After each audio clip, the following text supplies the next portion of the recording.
I mean, for the most part, that's the one you're gonna use, right?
Damn, does nobody trade uh micro gold?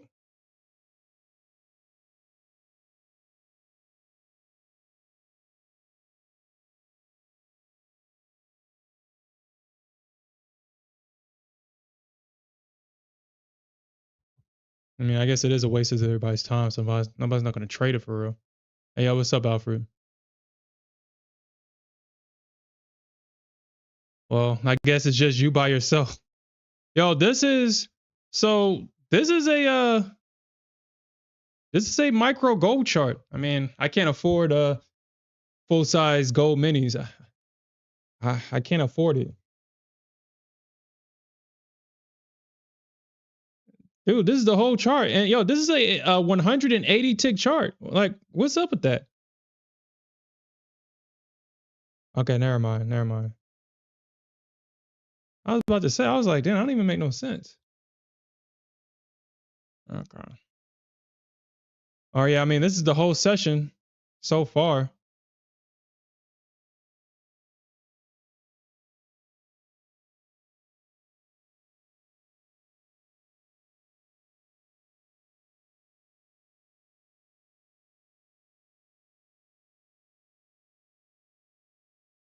Hey, yo, what's up, Trader Goat? What's up?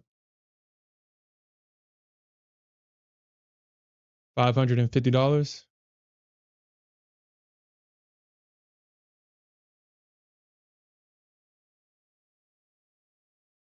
Let me see. So,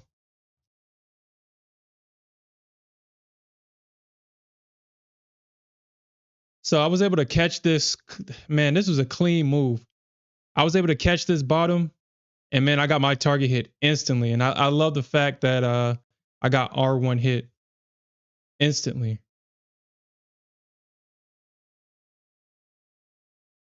Mhm. So yeah, I'm gonna stick to this chart. I mean, I'll look at this one for like an overall view of the market, but you can't beat that 180 tick chart on gold. It does everything that you need it to do. Anything past that, from what oh, I don't need 9 days.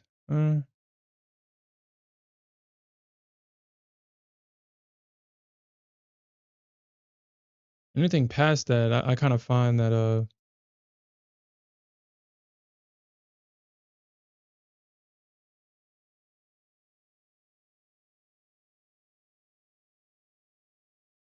I have to look at that.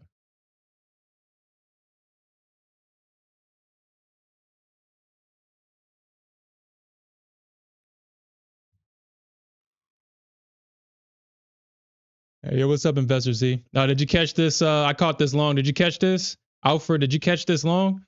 At first, I was like, man, I don't know, but I mean, the market is still in a range. Uh, I was like, you know what? I'll just take the chance on the I'll take the chance on the long. I mean, if I need to stop out, I have no problem doing that apparently. So I was like, I'll just do that. And man, I'm glad that I was able to catch that. I ain't gonna lie, man. That trade that we had on the ES earlier today, man, that was yeah, my feelings was too hurt about that. I'm not gonna lie, my feelings was hurt. Where was it at? 51.75. If I would have just left my entry right here, I don't know why ES had to do this. I don't know. I mean, yeah, I don't know why I did that. But we had a perfect entry. Man, that entry at 51.75. I mean, if anybody stayed in that, because I pulled my order, but it was a perfect tap and it went all the way to freaking 77. So I mean, that was like a 20 point, 20 what 6 point play. And I had 5 contracts. So I mean, that would have been a beautiful trade. That hurt my feelings. That really did hurt my feelings. It really did. It really did hurt my feelings. Uh I mean, this whole time I've been kind of trading on tilt ever since I made that. Well, it wasn't a mistake. Ever since I jumped the gun on gold, I've been trying to get that money back ever since, and I've been scalping a heavy size. And as you can see, I'm down. I only got like $3,000 left in the damn account.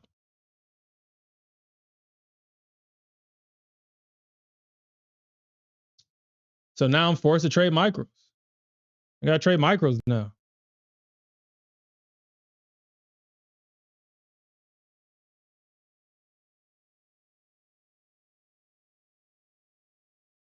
I mean, we can watch this trade. I mean, this is a trade that well, you know, I mean, I guess I could take it. I guess I could take it. Yeah, I can't even afford I gotta go to MES now. I can't even afford to buy one contract. Like this thing is actually using margin and shit like that, and I can't even afford to buy it.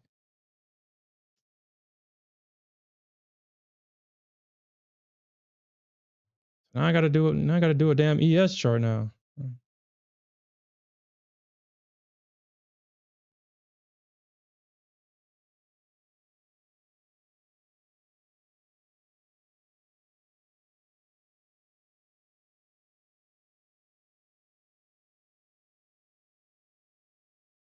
But after this post damn near blown account, I mean, now I have the clarity. What is it about the human experience after we destroy everything? That post loss, that post nut, that post. Why is it that in hindsight we are enlightened? What's up with that? What is up with that type of shit, man? What is up with that? In hindsight, that's when we become enlightened. But in the moment, we completely lose our fucking minds. What's up with that? All right, 55875. All right. 59. So 450. 450. 59. 450. Okay. At post blown account clarity. Man, I should have done that.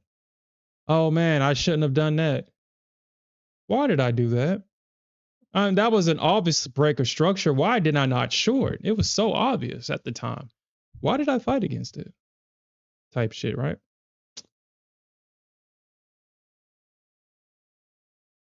Nah, I still got, I mean, I got to trade micros, but I've already said to myself, and I'm done breaking my rules now.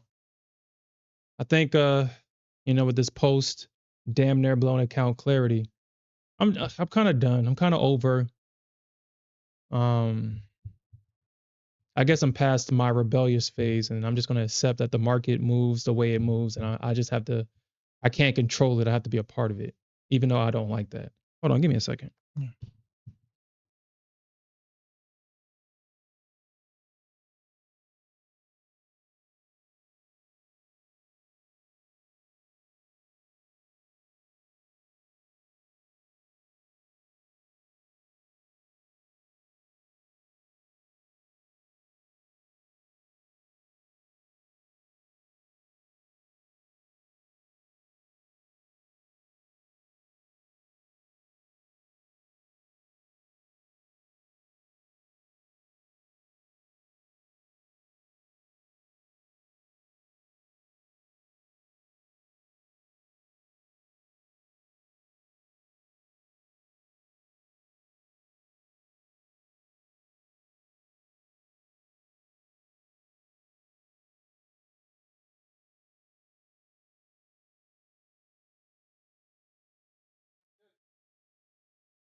So yeah, there is definitely a difference between micros and minis aside from the price. A lot more people trade micros, so I mean instantly I see it. I mean, we can actually just flip between the charts.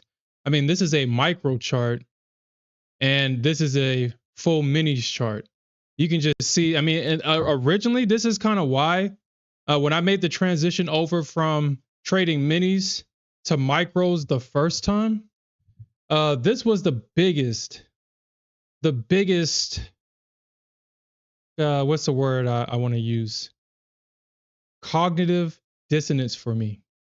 I couldn't believe how many wicks was in micros versus a regular mini. It makes sense. Like I said, a lot more people are comfortable, especially if they're trading a personal account that doesn't have a lot of buying power. Um, a lot of people are more comfortable trading micros. Micros are created to provide more liquidity in the market. So, the average man can also trade. But with these prop firms, that's definitely skewed the reality of things. Because obviously, if I was trading a personal account, for the most part, the amount of money that I would put into it, I would have to trade micros. I wouldn't be been able to afford the margin requirements for minis because I damn sure ain't about to put 10, 20, 30K into an account and trade that shit. For the most part, I'll probably put maybe 1,500 to 2,000 at the most, maybe 500 to $1,000 at the least. And Micros would be my only option. So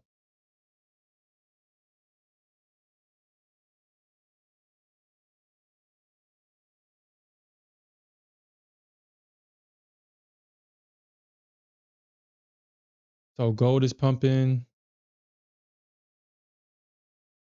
And I don't know if you can swing these accounts, but I tried to swing for the short down on ES. This thing said that I needed $20,000 to swing my position, 20,000 of margin requirements to be able to swing my position into the next session. And I was saying to myself, wow, is the market that volatile that I'm gonna need a margin requirement of $20,000 just to be able to swing my position into the next session, which is literally just an hour? As crazy as that sounds, that was the requirements, and obviously, I didn't have that requirement, so it closed my position out with the quickness.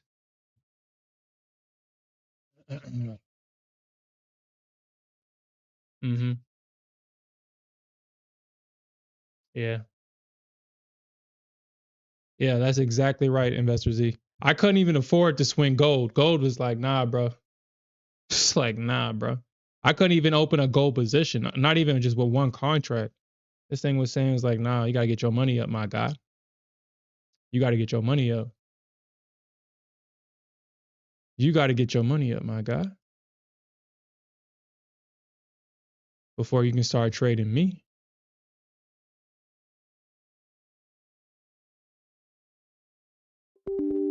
See, I can't even afford to even buy micro gold, as crazy as that freaking sound. I can't even afford to buy it. That breaks my heart.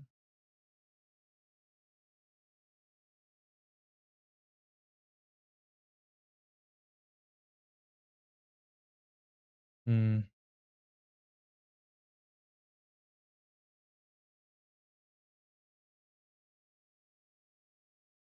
Hmm.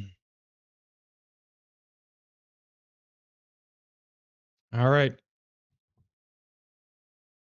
It's funny. Gangway says that my boxes never work, but that's interesting how my boxes always tend to work.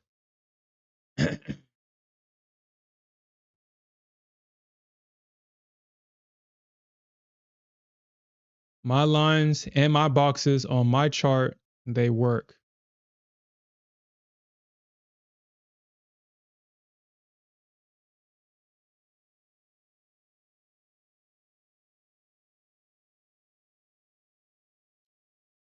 So if we see a break underneath this area right here, and we see a break, which is highly likely, it's going to get nasty underneath this range right here.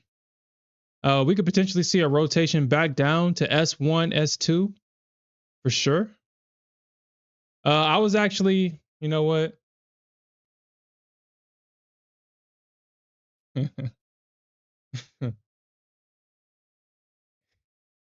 Get your weight up. That's actually what game weight should be saying. Get your weight up, not your hate up. I got to write that down. Game weight should be saying that. And he have to pay Alfred royalties for coming up with that, because Gain Weight should have came up with that, especially because the name Weight is in his name. Get your weight up, not your hate up.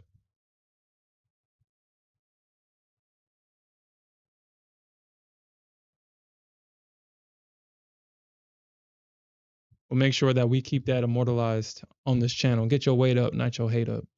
All right, so hmm.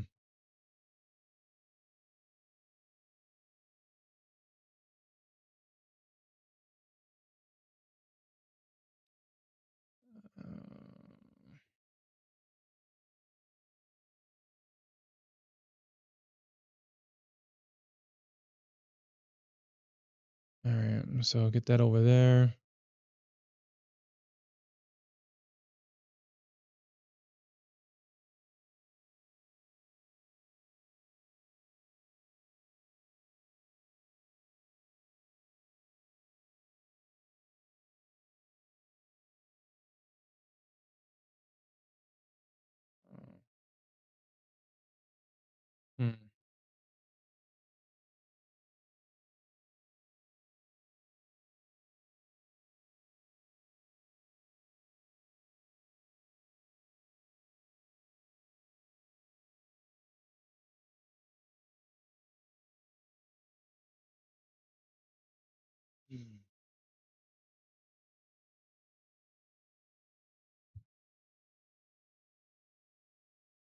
I mean, it just makes sense to do it that way, right? Because I mean, technically,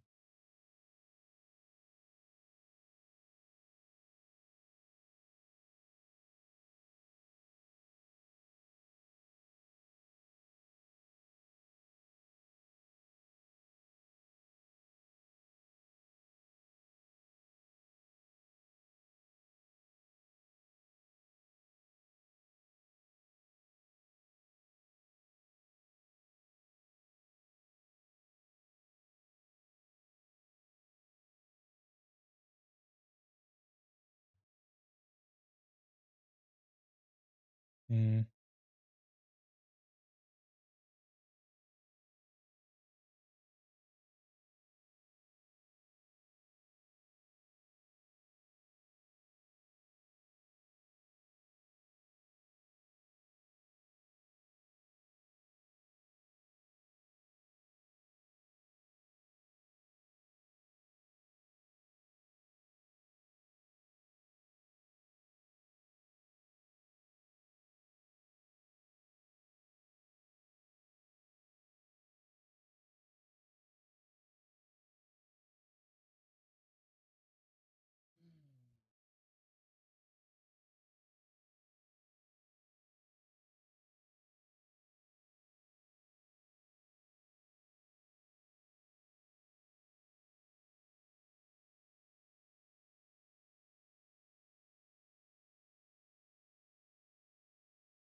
all right. So let's see if we can get the market to hold up right here. We got the stop dots right here.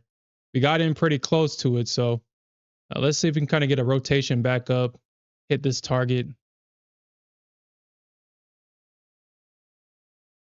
I mean, so far so good. I think me and gold is. I think we back together. I think we back together now. I think we back together. I think we go together again. I think we go together again. We got a nice pullback entry. Nice pullback entry. I mean, we'll see. I mean, right here at 324. I mean, if you're in this with me, that would probably be a really good area to take profits. 324. You got the breaker structure down. But then, I mean, I mean, we got the breaker structure down, but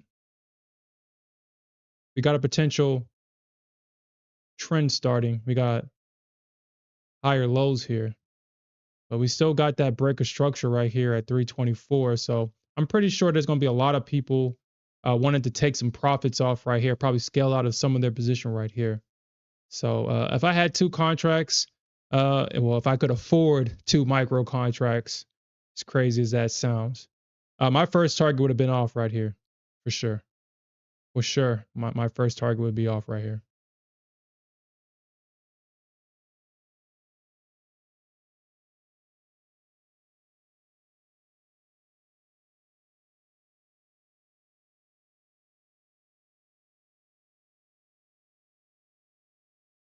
Yo, congratulations on that, Investor Z. Yeah, well, Investor Z, do you trade micros or do you trade the minis? I'm considering, I'm considering, uh, because I love the versatility of micros. I just don't like the fact that all that margin requirement or all the commissions that I have to pay. I mean, in the grand scheme of things, the commissions is just is a part of the business, is a business expense. I get it, but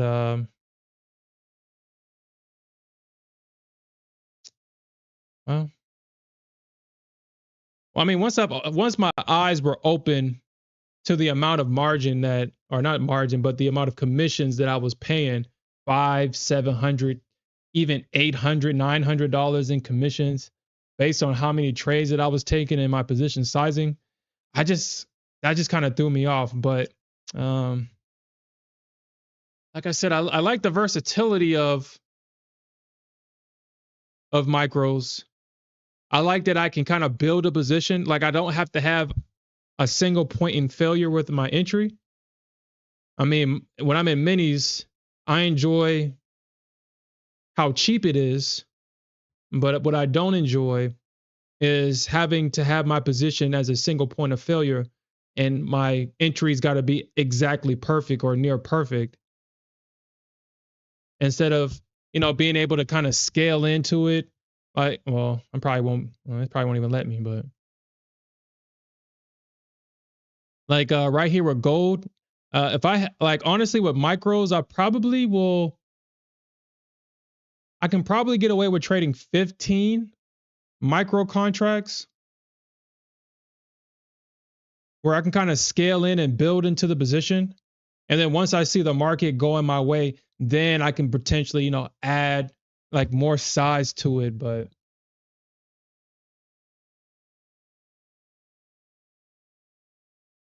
I'm gonna have to really look into it. I think so. If I'm going to be an alchemist and I'm going to try to turn this week, I mean, honestly, it feels like it's been an entire week, but it's literally only been 2 or 3 days. Um, if I'm going to turn these 2 days into, a positive for next week, it's really going to showcase the importance of emotional management, trade management, and making sure that you're looking at the charts before you jumping in instead of being foolish. Like I said before, I don't know why I just jumped into that trade like that, but yeah, that's not going to happen again. I'm going to start a routine because I've been doing a lot of reflection in my post blown account clarity, and a lot of it is me. I noticed that I'm missing a couple of days. I'm missing a couple of days on my like because every night I tracked how much the market is moving, and as I look back at it, I noticed that I missed last week. I missed a couple of days last week. I missed Monday of this week. I missed actually Tuesday, or actually I missed Mondays. So I got to go back and fix that. And I can't blame nobody else but myself because it's been me. It's me. And I'm just gonna take the self accountability so I can just start making those changes because yeah, it's me. It's not nothing else. It's me. Um,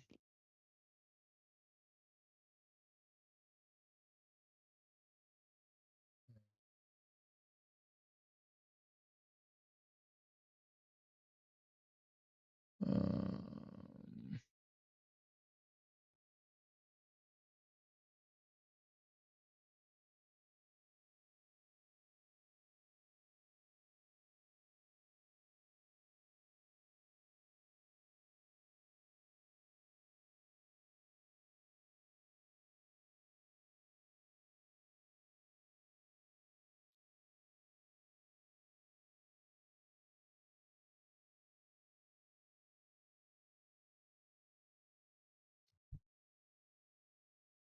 hmm.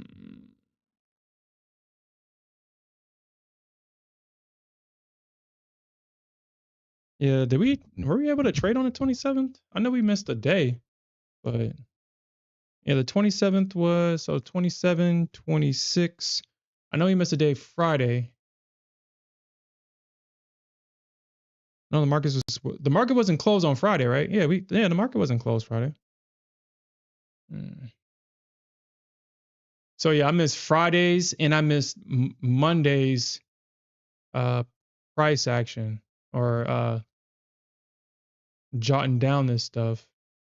I missed both of those days.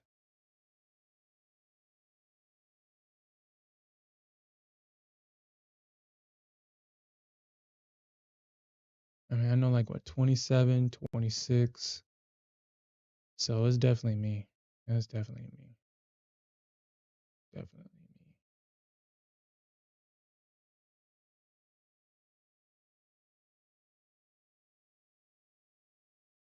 me. Probably just do that.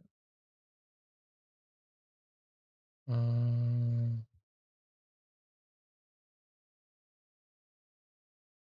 mm,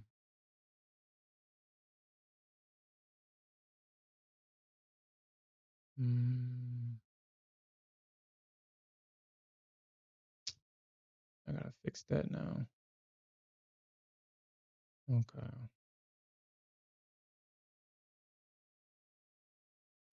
Um,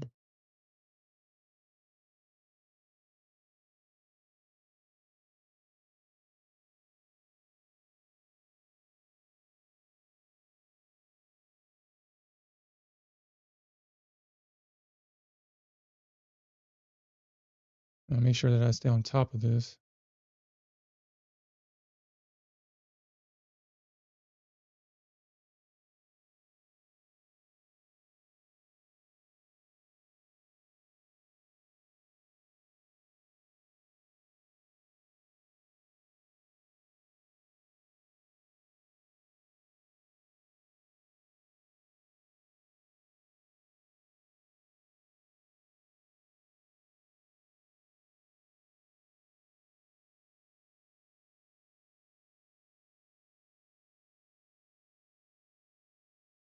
All right, so now I gotta make sure that I fix that.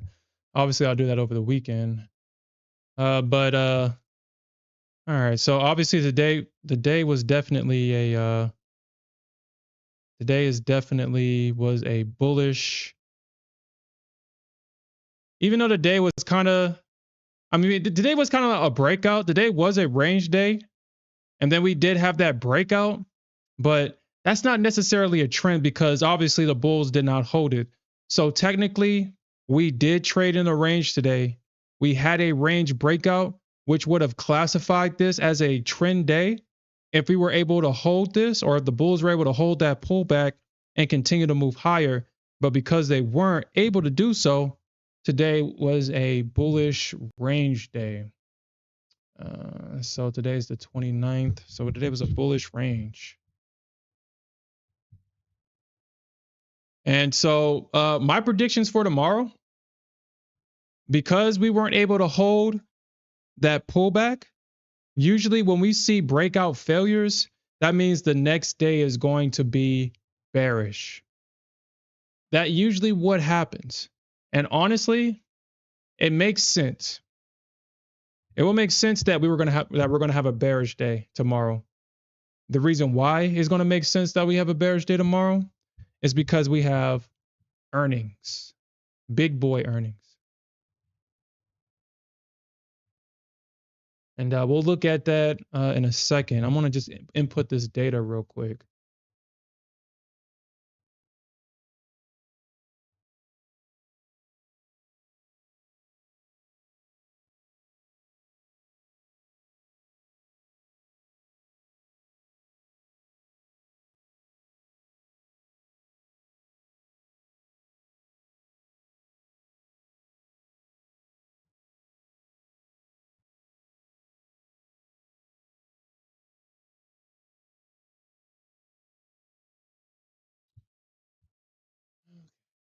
All right.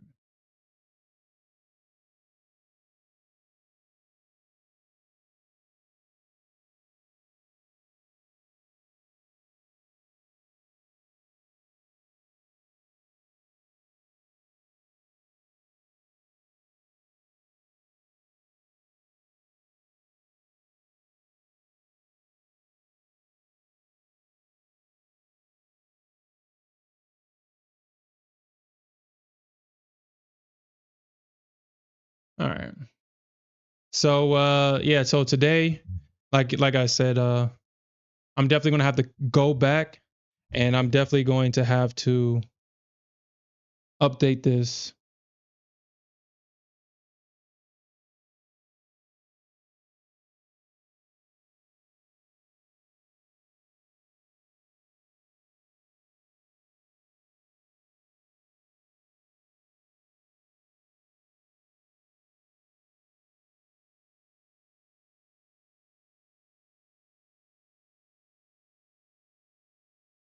We ain't gonna never hang out, Alfred. We ain't gonna never hang out.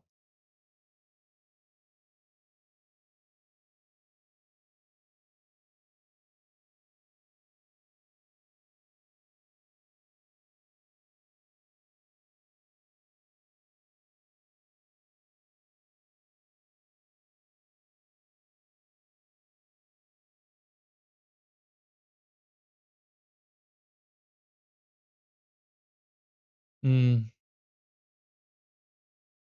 You know what, Investor Z? Sometimes I think about that myself.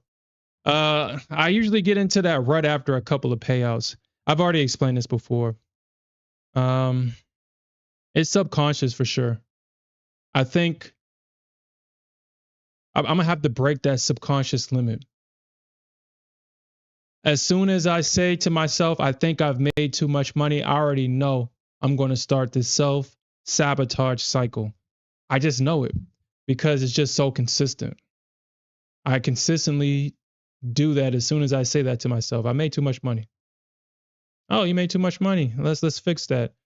I will blow through thousands of dollars in accounts. I've done that. Like I said, Top Step felt so bad for the people that blew so many accounts that they gave out a free reset, and I blew that one too. Um, and it had nothing to do with my ability to trade. It had everything to do with my subconscious triggers telling me that I need to get back to my comfort zone. I made too much money, and I hate to say that, but that is just my current reality until I change it, and I'm definitely working to change it. Little by little, I'm kind of breaking past that plateau, little by little, but it's definitely there. So I'm not going to sit here and say that it's not, but it's definitely there. Um, hmm. All right, so kind of going back to all right, so I think you guys can see that. All right, so yeah, today in the Nasdaq, even though kind of neglecting Nasdaq, but obviously, I mean, we started off with a 176 point move to the upside. That was followed by a 252 point drop. Now, I was talking to Gainwit about this morning. Uh, if you was trading this morning, I was saying that the Bears are in control, but because just how much they suck, you would think that the Bulls were in control. But based on the market structure, it's just that for whatever reason, Nasdaq Bears never finish. For what they keep edging. I don't know why, but Nasdaq Bears like the edge. I don't know why, but they constantly do that shit. And it gets annoying to trade when it's the Bears' turn for the rotation because it's like, well, I gotta buy in the right location, but then if I buy in the right location or if I buy at a location, will this be the area where we see, a significant move to the upside? And when you got a lot of bearish pressure and you got every time the bulls are popping it up and then, the rainbow bears are coming in and dropping it, it makes being in the longs and in the damn shorts stressful. But what the Nasdaq likes doing is giving the momentum to the wrong side of the market to get people to obviously get in. So even though the market moved down 252 points earlier in the session, it didn't feel like it, but it definitely did it. But it did not feel like it. But after we got that move down, not only did we get a move down, we got to break a structure as well. So after we had that break of structure, obviously the Bulls came in with a 300-point bounce, and then obviously a 322-point rejection. Actually, this is the wrong one. This last one is the wrong one. It was actually a 125-point rejection. So the Nasdaq did a whole lot of moving today. And that's kind of what's turning me off about trading the Nasdaq period is because of that the Bears just unwilling to finish their rotation. They need to tap the highs a couple of times before they finish. Where is it at?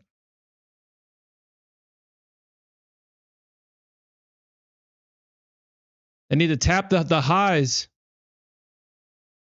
before they can get their move down.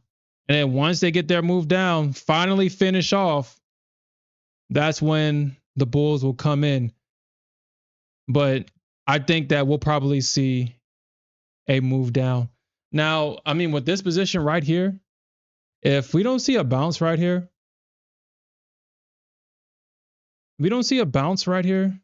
I'll consider closing it. But I mean, this is a lot of liquidity right here. It does. I mean, I would doubt the ES will just slice through this, but I mean, we'll see what happens. I mean, this is the ES. If this was a Nasdaq, I'd be like, oh, I don't know. All right. So gold is trending. Gold is definitely trending. At least this little leg. We got a micro trend right here. We're making higher lows. And technically, we're kind of making higher highs as it goes up. Actually, that looks like a triangle. That looks like a triangle. That looks like that could be a triangle right there. Yeah, that looks like a triangle right there. That is a triangle. I mean, it's trending, but that's a triangle. So, like I said, I don't think this is a reversal or anything. I do feel that if we do see a move up, we'll probably retest this little area right here, this breaker structure. Or we can see these trend line stops get ran for another move lower, which honestly could be what's maybe about to happen. We could see a move down here if the bulls don't hold this trend line support right here. They don't hold this.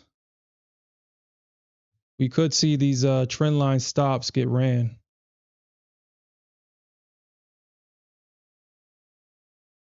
These triangle stops get ran. So, I mean, that's definitely a possibility, and it already kind of looks like that's what's happening. So,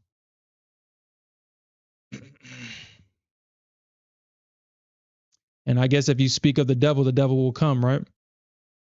If you speak of the devil will come. I mean, they literally, as soon as we talked about it, they ran the stops underneath this trend line.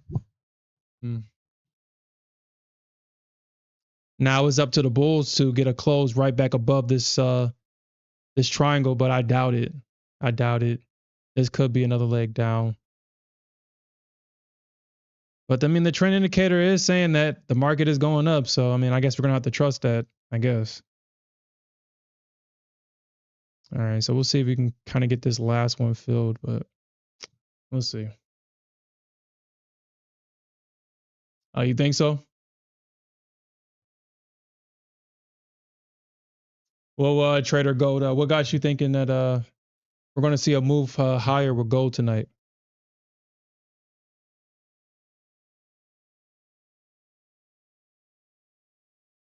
I mean, as long as the bulls can close right back above that trend line support, I mean, I'm already long, so I'm hoping that is the case. I'm definitely hoping that is the case.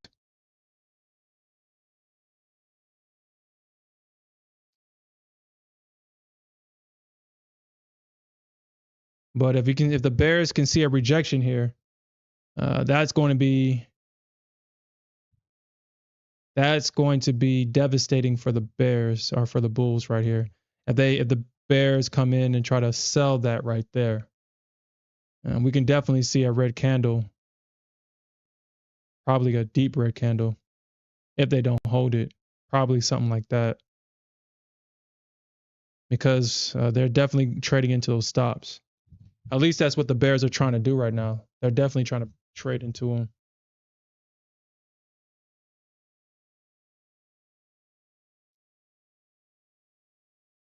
Like the safety as Nasdaq is breaking down.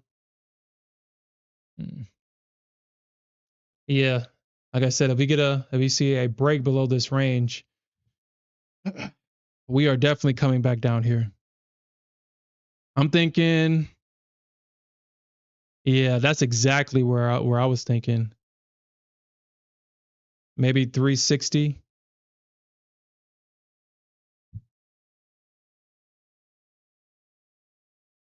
maybe around like 360, 360-ish.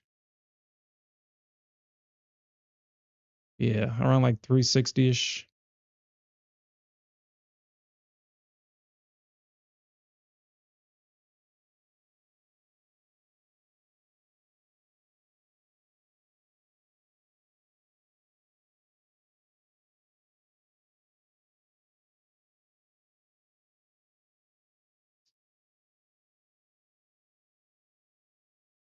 Yeah, I think that we can potentially see that.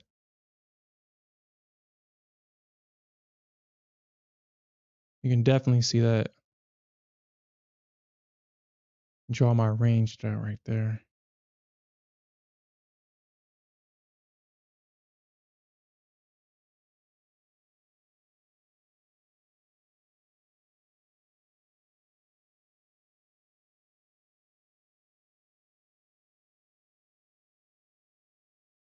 Yeah. Yeah, we got two ranges stacked on top of each other. So yeah, this is definitely going to be an area where if we do see that breakdown, this can definitely be an area. And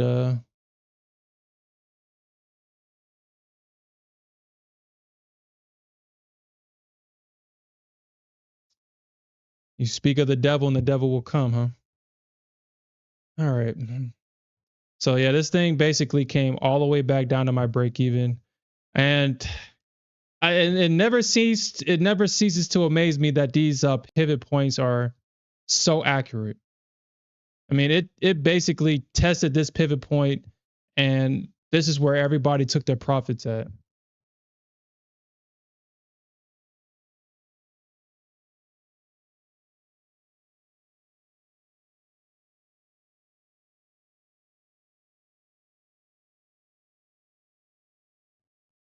That's where everybody took their profits right there at that pivot.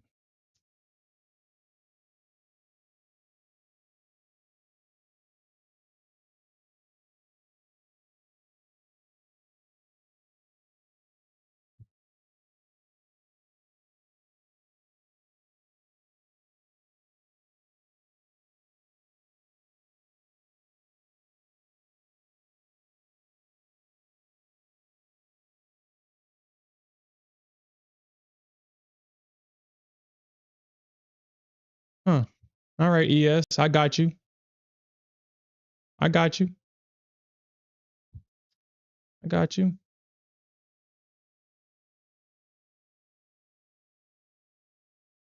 Mm,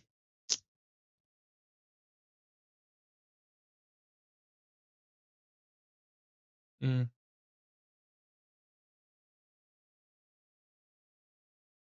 Hey, yo, what's up, Santiago? And I definitely agree. I got my range already marked out. I got it already marked out on the chart, and the bulls. I mean, it looks sloppy in this range, but they definitely been holding this area. So if we do see price break this, it will be devastating for bulls. This will be a nice short if the bears can break through this range, come back, and then reject it from this area, using this area as resistance, support turn into resistance. So that definitely will be a trade that I'll potentially be looking for tomorrow if it doesn't happen overnight, which I'm pretty sure it probably happens overnight. I'm pretty sure. Because the market has been moving in the pre-market, has been moving in London, and a lot of the good setups are being taken overnight. The ones that are just blasting up with no resistance. Like I said, I took this long in gold, and I didn't expect for my targets to get hit instantly, but my target literally got hit in 20 minutes. 20 minutes, my target got hit. And I was like, wow, I wish all trades were like that. I think we all want all of our trades to be like that, where they're just instantly getting hit. And then the ones that we got to take like an hour to set up, and then in 30 minutes to another hour before it hits your target. And ain't nobody got time for that shit. I want my money and I want it now. But unfortunately, we got to wait until the market pays us. That whole patience pays bullcrap.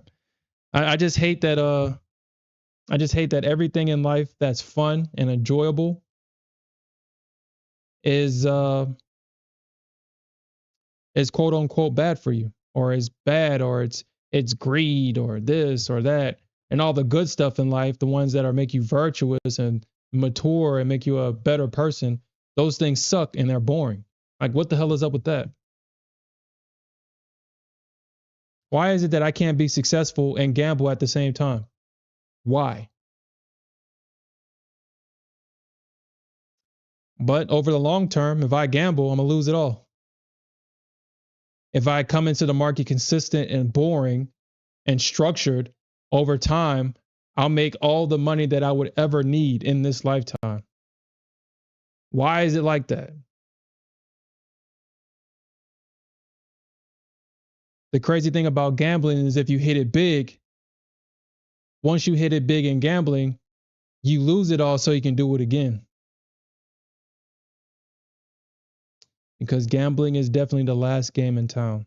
It definitely is. There's nothing past gambling. You can't, there is no greater excitement than gambling and winning. I mean, after that, now what is there? Drugs?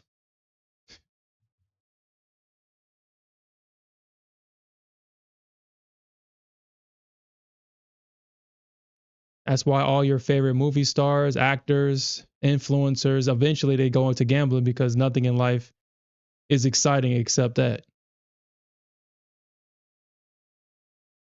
Or they get into gambling or they get into hard drug use. It's one or the other. And it's like that for a reason. And like I said, as I traverse this world and grow into myself, I'm starting to realize that, man, life can definitely, and it's crazy. It's crazy how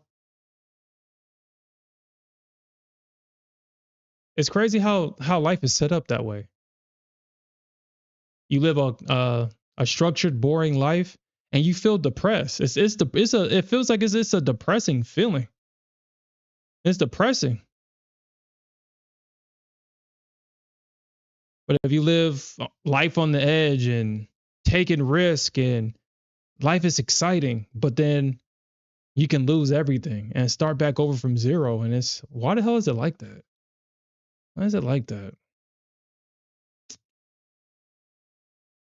Mm.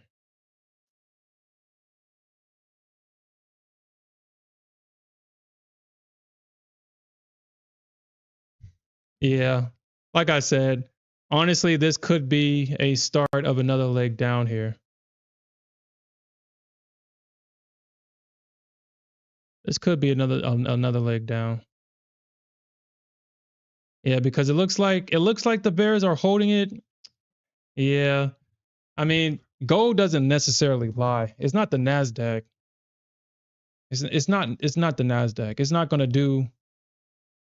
do these things. I mean, once it yeah, see there goes that red candle.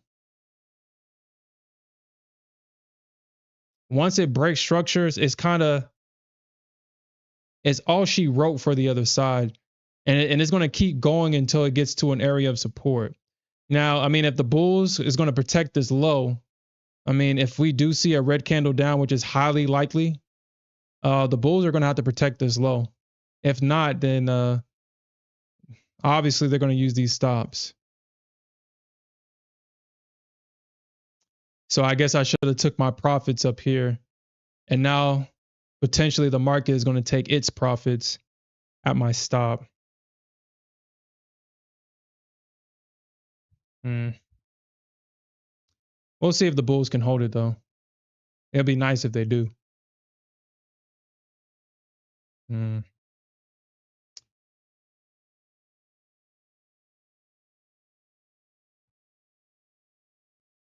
And I definitely agree with that.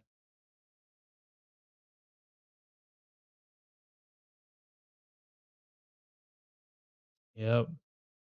Well, hopefully the market enjoys my $30. If it touches it, I mean, I'll lose what, $30 in this? Hopefully it enjoys it. Yeah, what's up, sis? How you doing, man?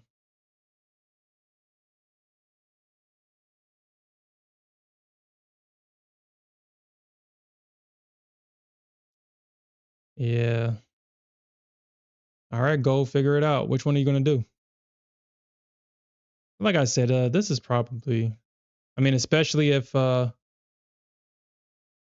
so we got to break below the moving averages. They sold the 50. We got to break. I mean, if the bulls can hold this and we see a candle coming back up and closing above these moving averages in a situation like that, oh yeah, I would definitely add to that. I would definitely add to that because that shows that there's going to be buyers. That shows conviction, and the opposite side of the market is going to see that damn that candle closed right above the moving average. So they can either do one or two things. They can pile into it and try to get it to short down, but the more bears that piles into this damn thing, I mean, we know what's building above these highs, and it's going to be used to push this market higher. So they're going to have to. If we do see a pullback here, this is definitely an area where the bears are going to be super aggressive because they have to be. Because if they don't, well, this ain't the Nasdaq. This is gold, and she is technical. Them stops will be used as fuel to push this market higher. All right, and that, as you speak of the devil will come. There goes that candle. Isn't it nice that when you talk about the price action, you focus on the price action, and then the market does exactly what you talk about?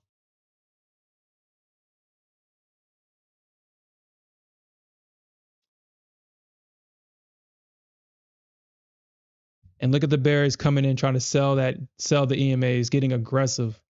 Look at them getting aggressive right here. They have to, because if they don't, I mean, they're going to get squeezed out of their positions and become liquidity.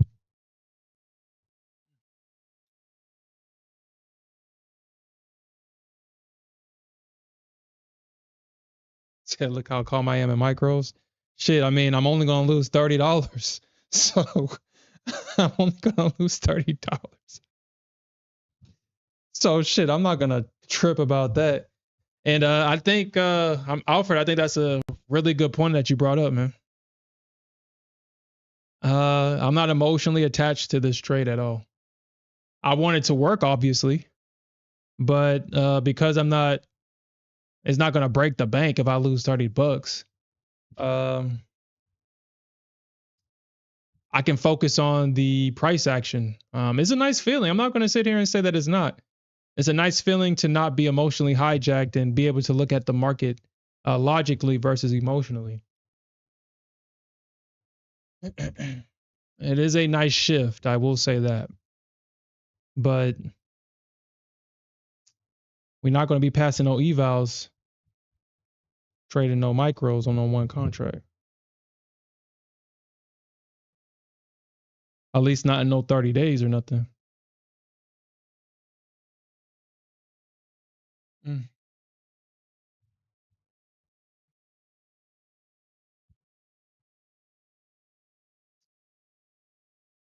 Yeah, gold is that bitch.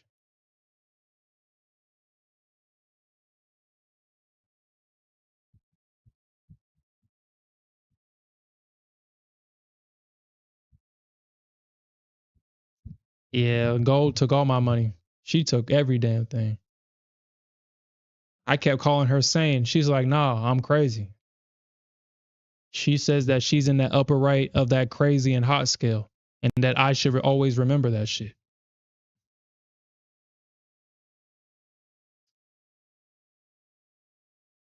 I should always remember that.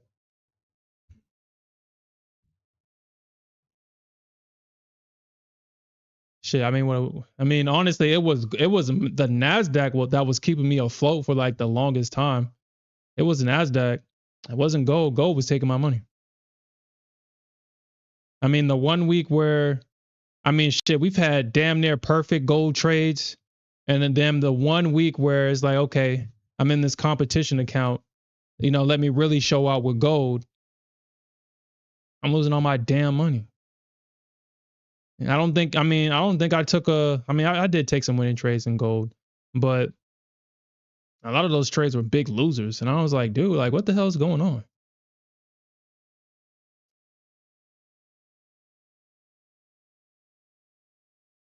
But I will come up with I think I will stay on the micro gold. I think moving forward, I will create a strategy for gold where it's kind of similar to my Nasdaq strategy where it builds into a position. Obviously, I'll have a big portion of my trade at my entry because my entries are usually perfect.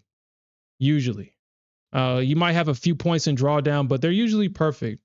Um, and it's just my exits I kind of have to fix. Got to fix on my exits.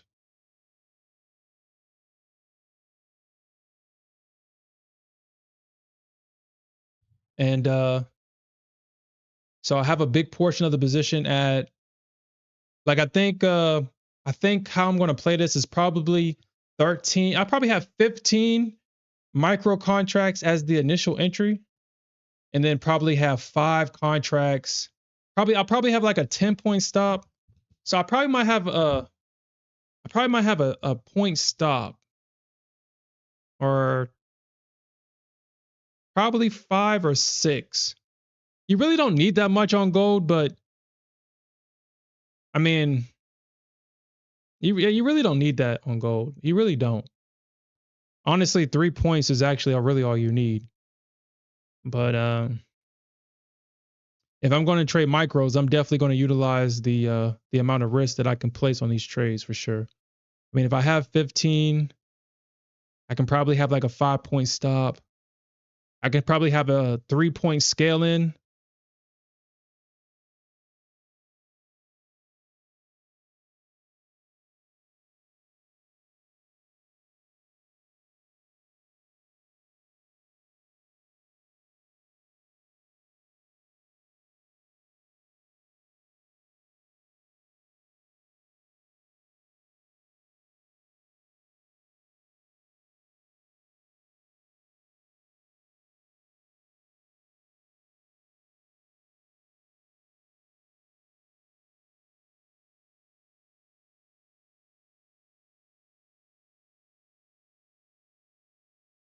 Mm.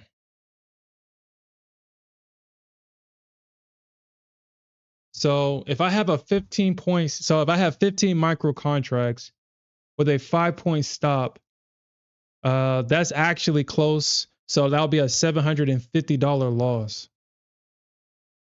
I'll lose $750 if I'm wrong.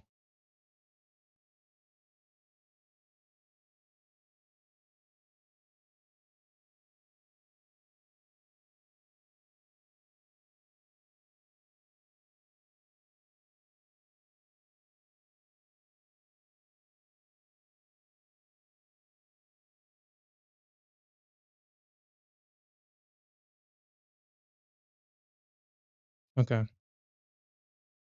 Hmm.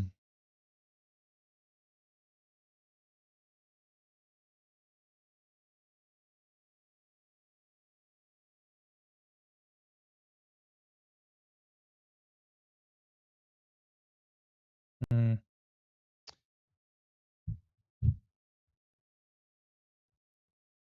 Okay. I think that's how I'm going to play it. I think I'm going to play a damn, look at that candle. You speak of the devil will come, baby. You speak of the devil will come. Look at that damn dude, look at that candle. We were just talking about that candle. Oh my God. We were just talking about that candle. Look at that candle closing well above the EMAs. That might be all she wrote for the Bears. That could be all she wrote.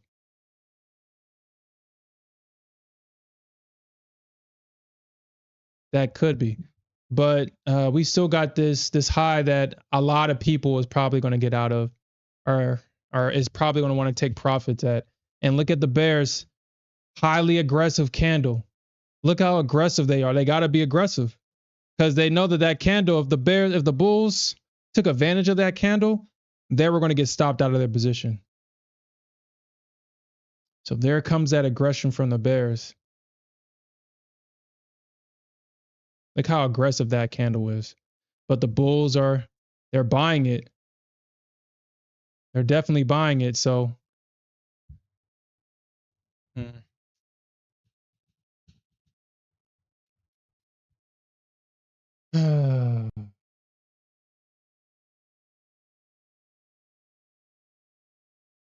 shit, we'll see. Well, there goes that aggression from the bulls or from the bears.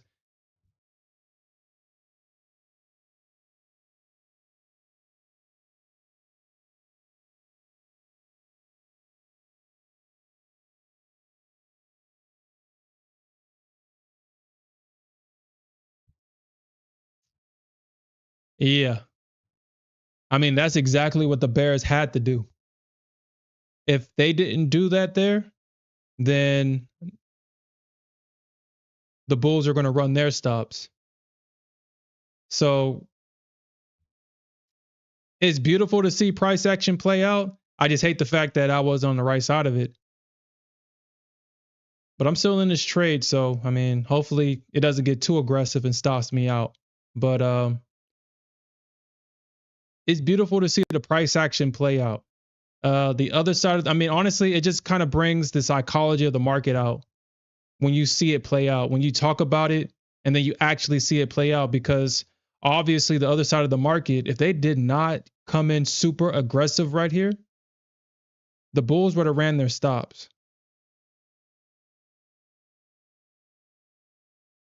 They would have ran them.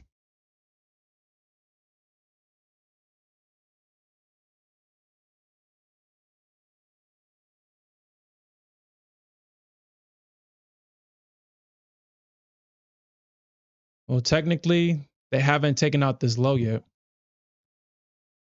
So I think the bulls are going to want to protect that low. The bears haven't taken it out yet. We could see price come down. I could potentially get stopped out of this. We could see a sweep of liquidity here. But honestly, I mean, kind of going back to what we talked about before, I mean, it was highly unlikely that the bulls were going to come back. I mean, that's a triangle. Once you see a break, I think, isn't it like a bear flag or something like that? Is what you would call it? I think this is a bear flag. I mean, once you see a triangle like this and you see price break down, it's kind of hard it's going to be a challenge for the opposite side of the market to kind of get back into that channel.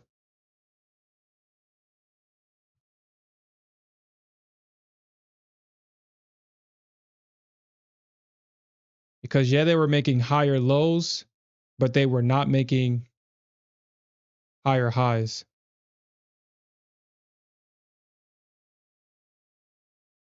Once that high failed to touch that high, well, that was all she wrote.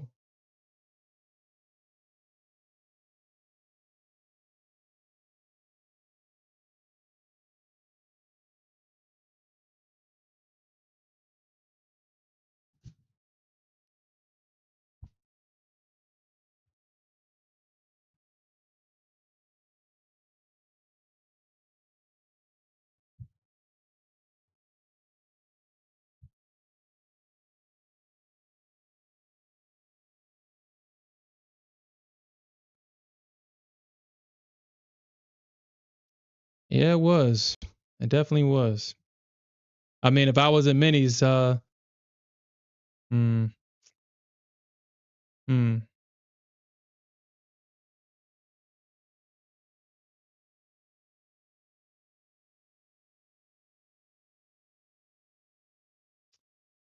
I'm gonna take. I don't want to. I'm gonna move it. I really want to see what they do at S3.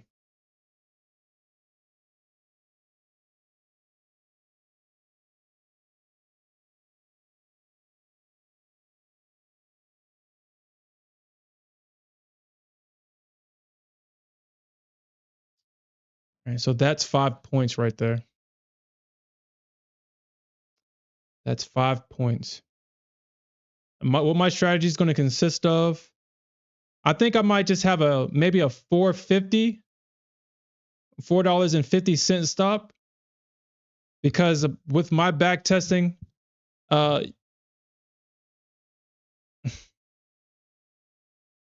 if I'm kind of early on the trade, if I'm early on the trade, usually it'll pull back $3, and then the market will go in my direction. But kind of like this trade right here, like if I'm in too early, this usually happens a lot, where it's almost like a tick away from my stop. This time it was 2 ticks away from my stop, and we're kind of seeing a reversal because technically it did sweep that low, or that previous low of day right there. But I don't like the idea of price coming 2 ticks away from my stop. I don't like that.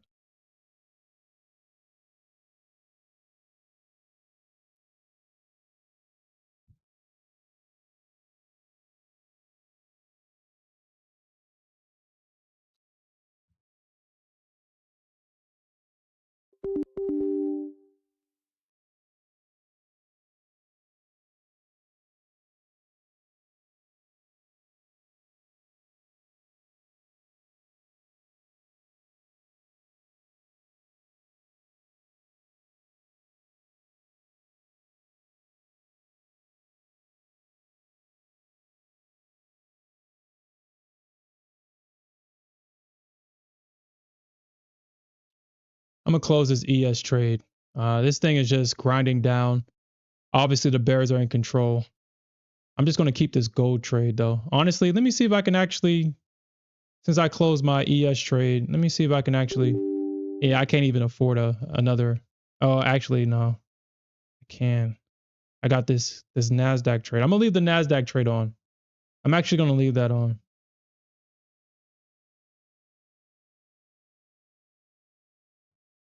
And yeah, stuff like this continues to happen, and I don't like that. So, um,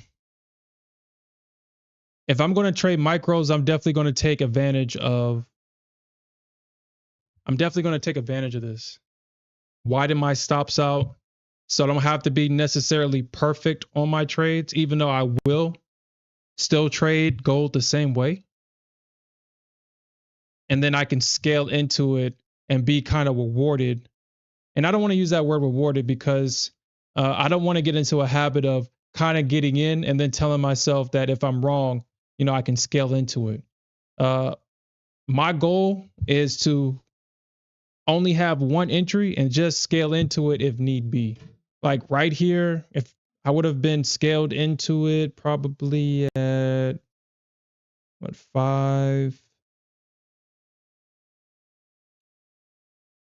So I would have been scaled into this right here. This would have been my scale in right there.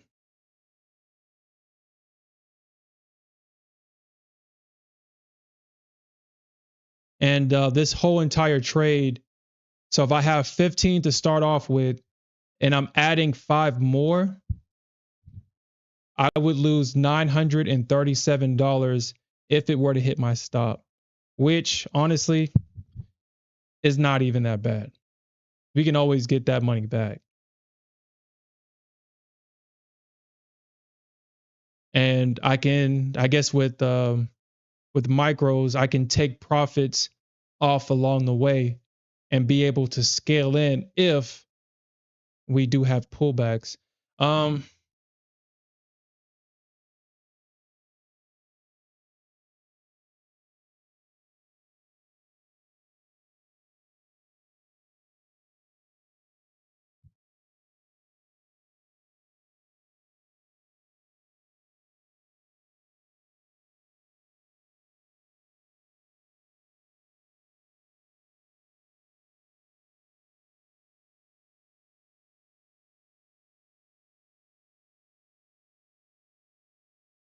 yeah, so I would have been scaled into this, and it does look like, so we could potentially see a failure from the bears here. This is starting to look like a failure here, honestly.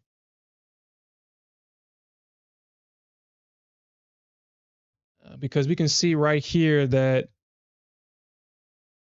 The bears tried to sell the 21 EMA. Obviously, we got this candle down, and then we got a doji candle right here. And then that follow-up candle right here is opening well above the highs, but we still got this 50 EMA that the bulls are going to have to get over. And if we can see price get above that, then we can definitely see a squeeze. We can definitely see a squeeze. But I'm still going to be watching that high. I'm still going to be watching that high right there. So, I mean, basically this range I'm going to be watching out for right here and see how price reacts once it gets there.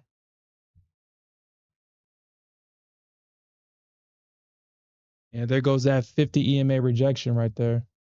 I mean, these bears are not playing. Like, there's like, y'all are not about to use us as fuel to push this market higher. They are not playing. They are not playing.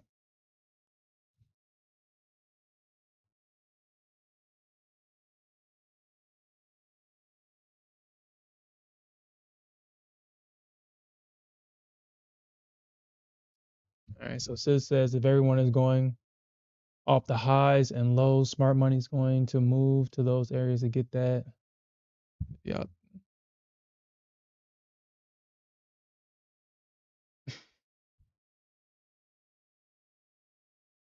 Yeah, I definitely agree. But if we see a break here, then I'm definitely going to have, because right now, if they break this low and then they hold that break, like I think the market is probably trying to get to S3. Honestly, I wouldn't be surprised if we see a bounce at S3. If we see a breakdown and we can potentially see that bounce at S3, I would not be surprised. But they are holding that low. They did sweep that low. Currently, they're holding it. If we see that breakdown,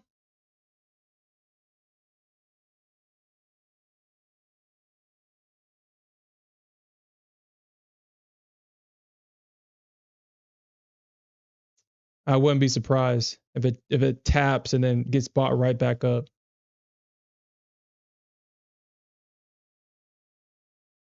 Yeah, yeah,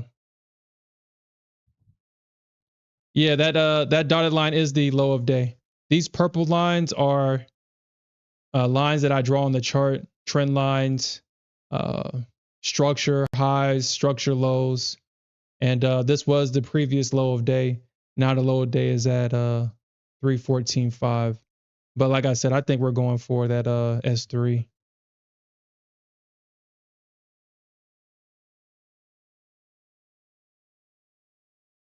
And gold is definitely trending.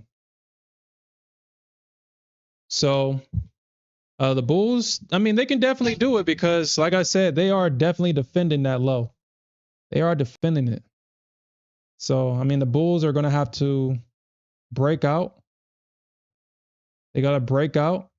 They got to break out of that, find support at that range, and then we can see a move probably back up to here.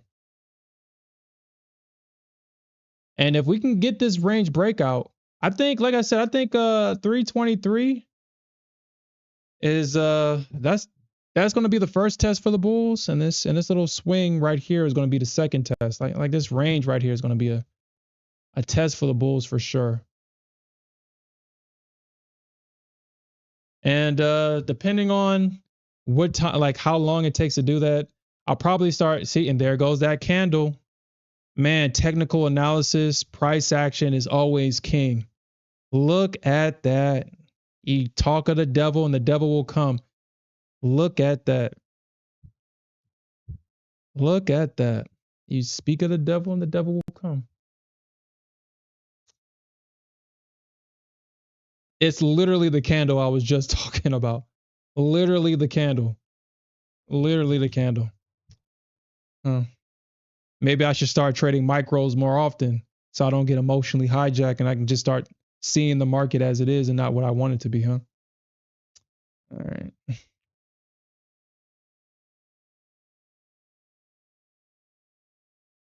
Damn, look at that red candle. I just hated the fact that it didn't let me swing. because my entry would have been right here at 88. Like I had this entry and then it closed out my position. I was like, why the hell did it close it out? And then I tried to open it back up and it said I needed $20,000 of margin requirements to be able to swing this position into the next day. And look at this. I would have had a perfect entry and I would be up 40 points on the ES on this drop.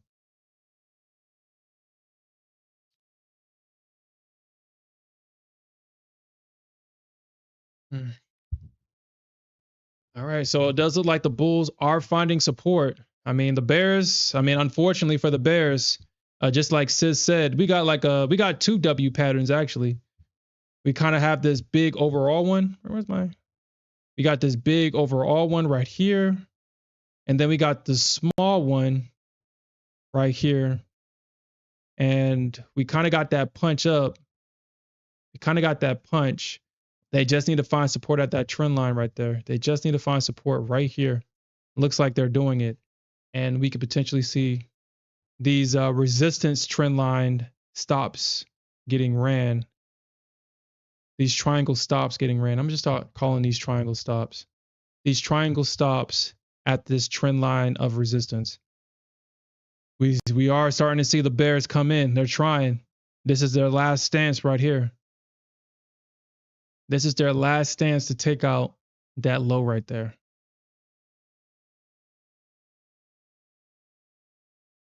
But if the Bulls can hold that, that's all she wrote for the Bears. That's all she wrote.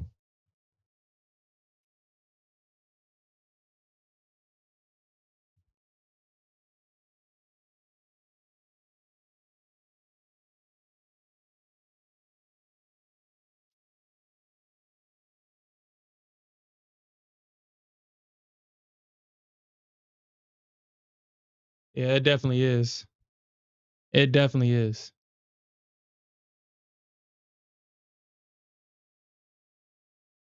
Let me make sure that I'm prepared and ready for that. Hmm. Oh, there she goes.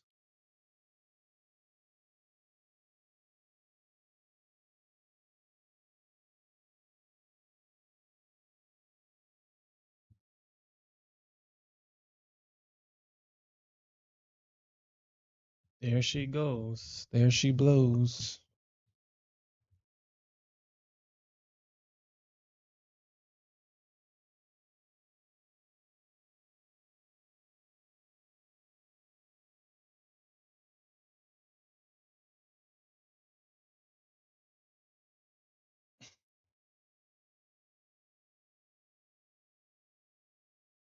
Interesting.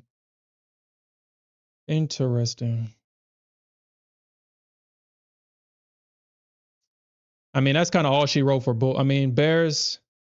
I mean, unfortunately, I got a structure break. The Bears failed to hold that. And if more Bears try to pile into this, they're just going to be used as fuel to push this market higher.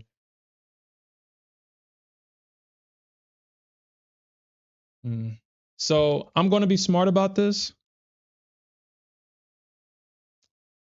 I'm going to be smart about this.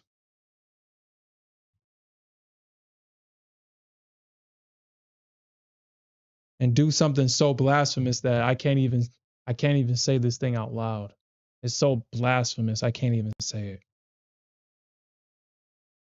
I have to speak no evil, see no evil, no hear it.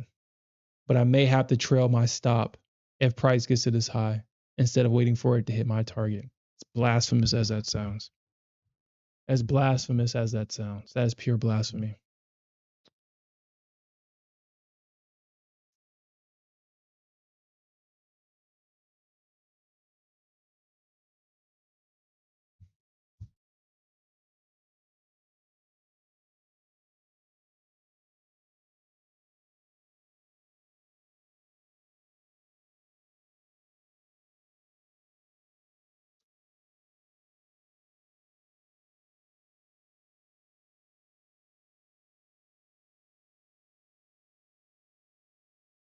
Hmm.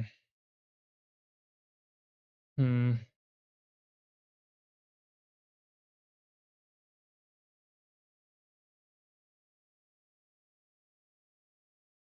What do you mean gain weight?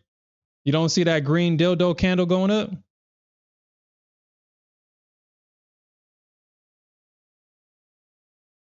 Gain weight, are you short gold right now? 3, 3, 14, 7.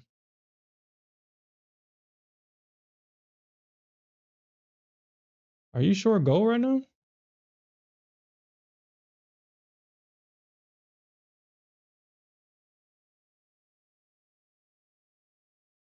319.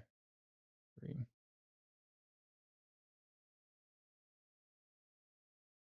I mean, shit. Everything that was said has happened. It's like being a prophet or something, a market one. You foresee the future, you speak it, and then it happens.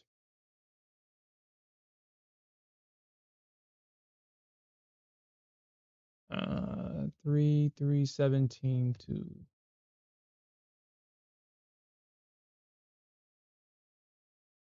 Mm, mm, mm.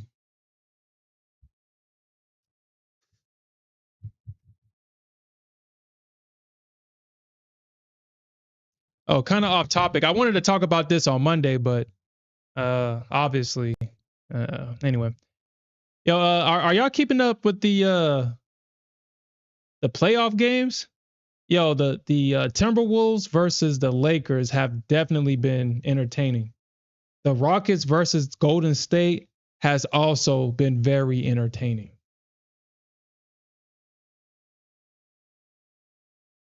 The Golden State Warriors look dangerous this year.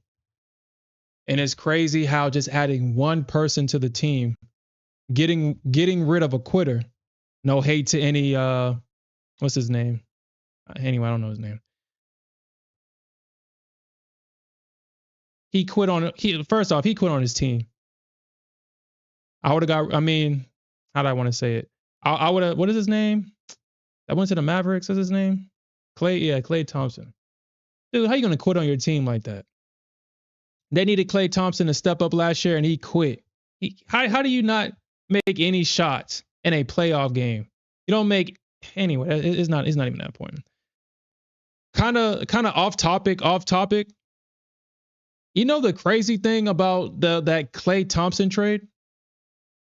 There were rumors that he was actually about to go to the Lakers, but ended up in Dallas. This was before the Luka Doncic trade. Now think about this.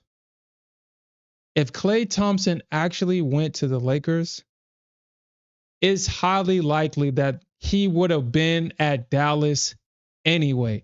Isn't that crazy? Like how fate kind of works, where he was destined to land in Dallas, and even if he took that detour to LA for the Lakers and thought that he was going to put on a Lakers jersey, they definitely would have traded Clay Thompson for Luka Doncic.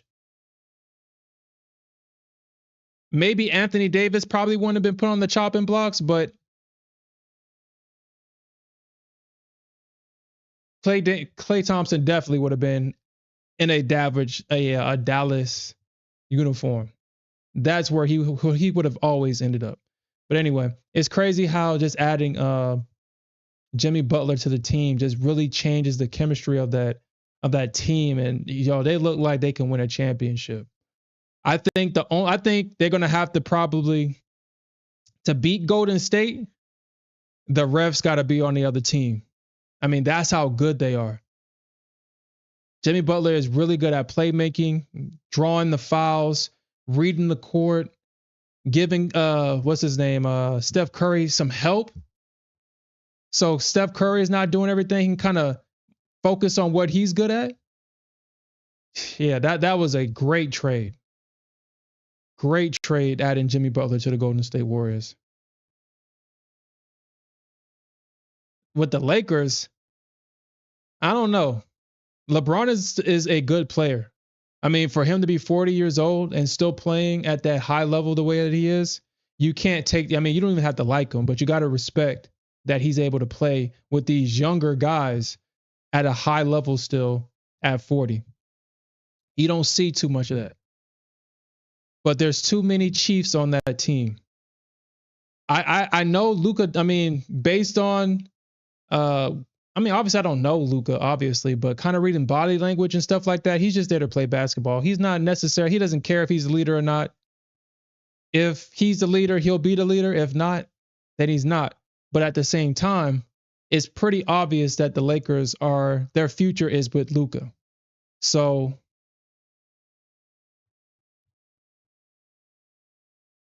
I feel like the Lakers kind of need, I don't think they'll win a championship this year. But as they kind of build around Luka, I think in the future, obviously the Lakers will be that team again. Luka will probably not be a replacement for Kobe, but he can kind of pass that torch, or in spirit, obviously, Kobe can pass that torch from Kobe to Luka. Even though LeBron has been on the Lakers, I don't really think anybody sees LeBron as the face of the Lakers. I don't see it. And I think that's true for a lot of people as well. He's not he plays for the Lakers. He doesn't represent the Lakers like Kobe does. When you think of the Lakers, you think of Kobe. In the future, the new generation, when they think of the Lakers, they'll think of Luka. So we'll see what happens, but this has definitely been an interesting series. Definitely interesting. And we'll see if since these last two games are at in LA, we'll see if the refs is going to actually be on the court too.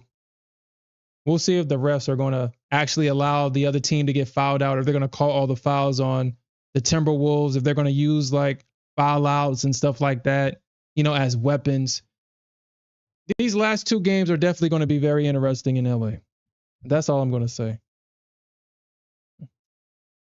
Definitely going to be interesting. And they did it last year with the Golden State Warriors with all those foul calls. And yet Golden State Warriors didn't get not one. So we'll see what happens.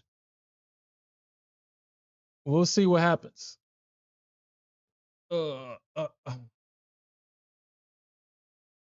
Gameway, you say you've been short for 5 days. God dang. You've been short on gold for 5 days?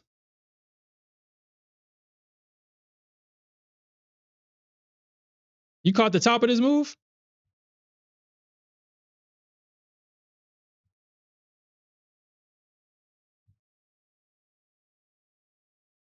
Hold on, when did you get short?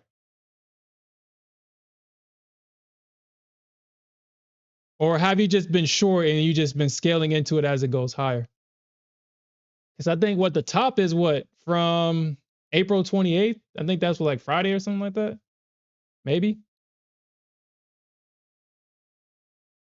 I guess if you're counting the weekends, yeah, I guess. Yeah. Friday, Saturday, Sunday, Monday, Tuesday. Okay, yeah.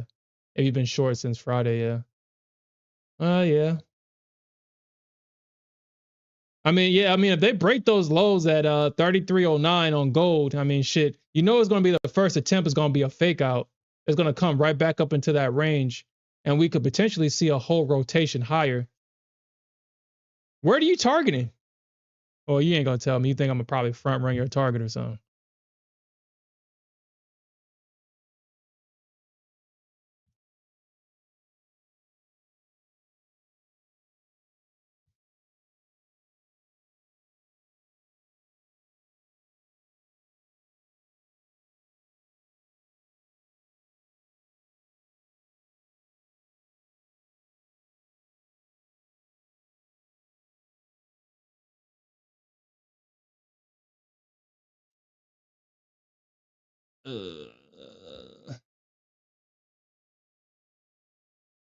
Well, we got price above that trend line. In order for the bears to be successful here, they're gonna have to break through that trend line, which I doubt. But I mean, I guess they could do it. I mean, the Bulls are going to have to hold it here. Honestly, I wonder if I can add one more contract. Oh, no, I can't. I'm broke. In the sim. I'm sim broke, not in real life. Sim broke. I want to make that very clear to my subconscious. I'm talking about this sim account, not me.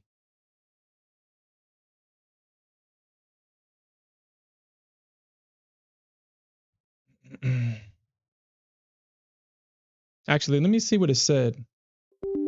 It says decrease your order quantity. Uh,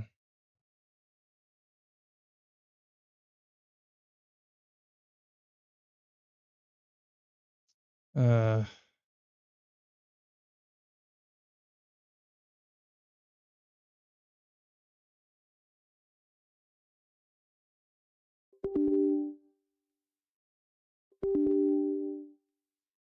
no, no, no, no, no.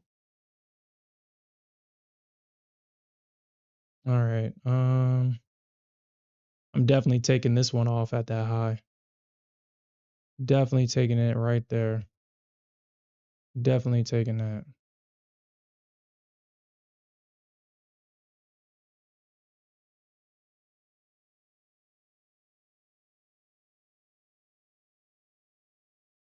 Mm.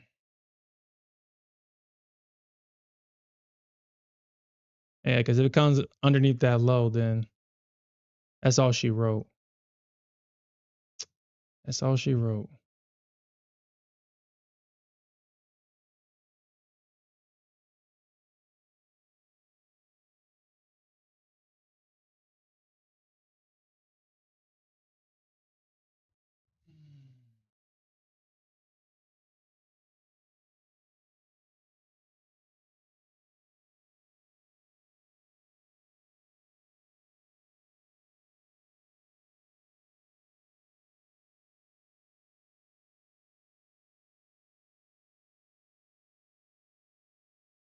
Yeah, my 5 point stop would literally be at S3.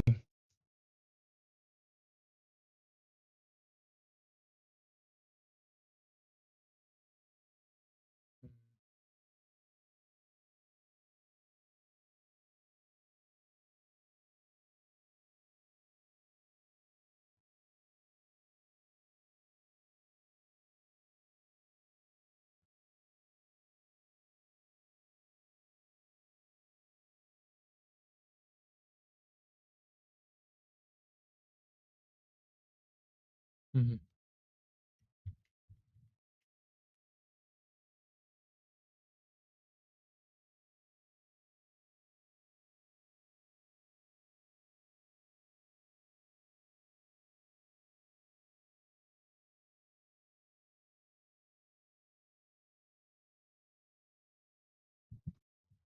All right. So I think I guess I'll start doing it this way moving forward.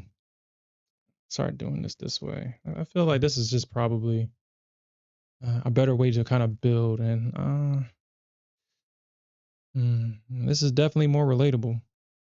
This is definitely relatable.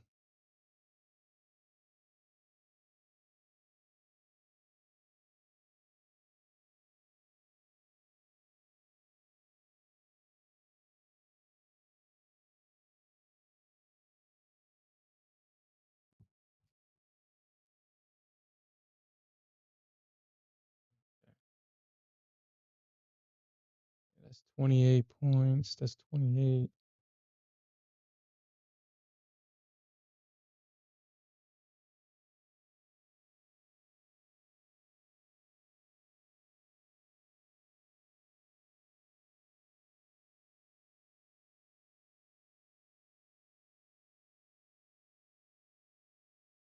Yeah, I'm gonna take my first target off at that high right there, and then I'll just leave this one to run.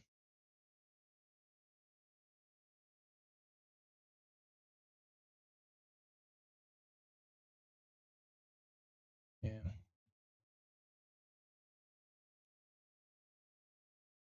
I will say that if these bulls fail at this range, if they fail at this range, that would definitely be heartbreaking. But I think I should be good here. I mean, we definitely got that reversal pattern, especially if this bulls hold this whole price at this little shelf right here, and they hold this trend line.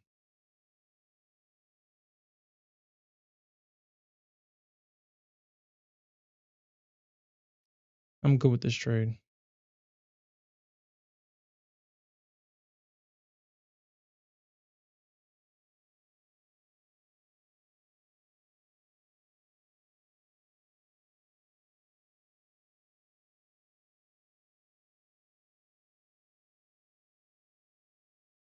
Shit, gold is making all the late buyers. They're making them sweat. All the buyers that kind of got into this late, it's making them sweat. Like, dang, it's like, is this thing gonna go up? Is this thing gonna go down? What is gold trying to do here? Everybody that didn't take a chance at these lows right here, I mean, they've already taken their profits. They've taken their profits already. Or actually, maybe they didn't. 10 points would be up here.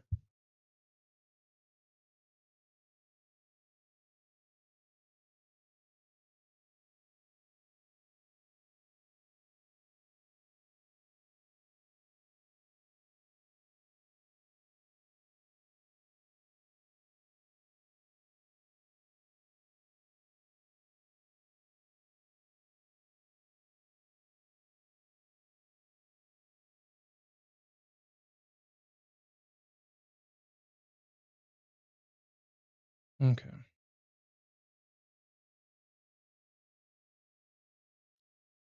Tired of that. Doing the same thing over and over again. But all right, guys, that's gonna be it for me tonight. We'll definitely come back tomorrow with a new mindset, and we'll definitely make some more money tomorrow. We'll definitely make it. Yeah, I'm not gonna babysit this trade. All right, guys, we'll definitely come back tomorrow. And with that said, peace out, everybody. Have a good night.